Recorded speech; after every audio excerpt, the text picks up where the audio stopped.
कांग्रेस अध्यक्ष मल्लिकार्जुन खड़गे के घर पर सुलह बैठक के 2 दिन बाद अब सचिन पायलट ने साफ कर दिया कि 15 मई को रखी गई 3 मांगों पर कोई समझौता नहीं होगा।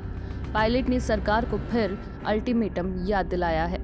टोंक ग्रामीण क्षेत्रों के दौरे के दौरान पायलट ने कहा कि युवाओं से सार्वजनिक मंच पर किए गए कमिटमेंट हवाई बातें नहीं है।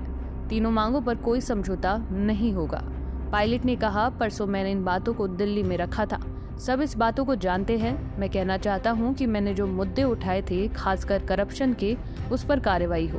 भाजपा के शासन में लूट मची थी, उसके खिलाफ कार्रवाई करनी पड़ेगी। नौजवानों को इंसाफ दिलाने की बात की थी, उस पर समझौता करना संभव नहीं है। मैं उम्मीद करता हूं, मैंने 15 मई को जो कहा था उस पर सरकार जल्द कार्रवाई करे, ये सब जानते हैं। मैं इंतजार कर रहा हूं। परसों बात की थी, इन मुद्दों पर कार्रवाई करने का दायित्व राज्य सरकार का है। पायलट ने कहा, मेरे नौजवान साथियों से सार्वजनिक रूप से जो आश्वासन दिया, जो कमिटमेंट किए हैं, मेरे कमिटमेंट हवाई बातें नहीं है। ये ऐसी बातें नहीं है इसमें कोई गलती बता दे। कांग्रेस पार्टी हमेशा करप्शन के खिलाफ रही है, नौजवान के पक्ष में रही है।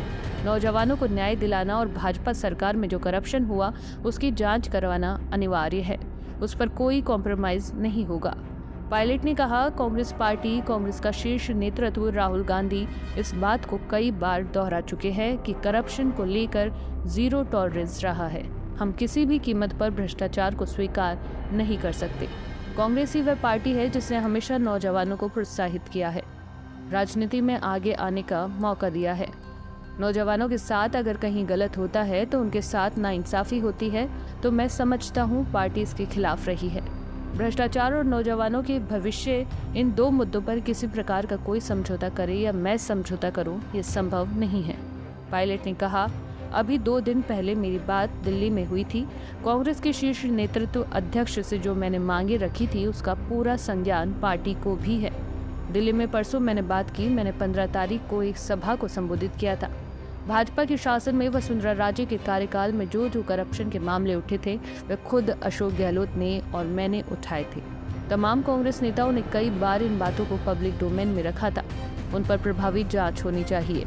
पायलट ने कहा, जहां तक आरपीएससी है, वहां पर काफी पद खाली पड़े हैं। कुछ नियुक्तियां ऐसी है जो बेहतर हो सकती है, इसलिए उसका आमूलचूल परिवर्तन लाना जरूरी है। आरपीएससी के कामकाज में आमूलचूल बदलाव लाने की जरूरत है। हमारे लाखों बच्चे हैं, बड़ी मुश्किल से शहरों में जाकर मकान किराए पर लेकर कमरे में पढ़ाई करते हैं, पैसे खर्च करते हैं, साल दर साल मेहनत करते हैं और उनके साथ धोखा हो जाता है। तो उन लोगों के आर्थिक रूप से मदद करें, यह मुद्दा उठाया गया था और मैं समझता हूँ इस मुद्दे पर सरकार कार्रवाई करेगी।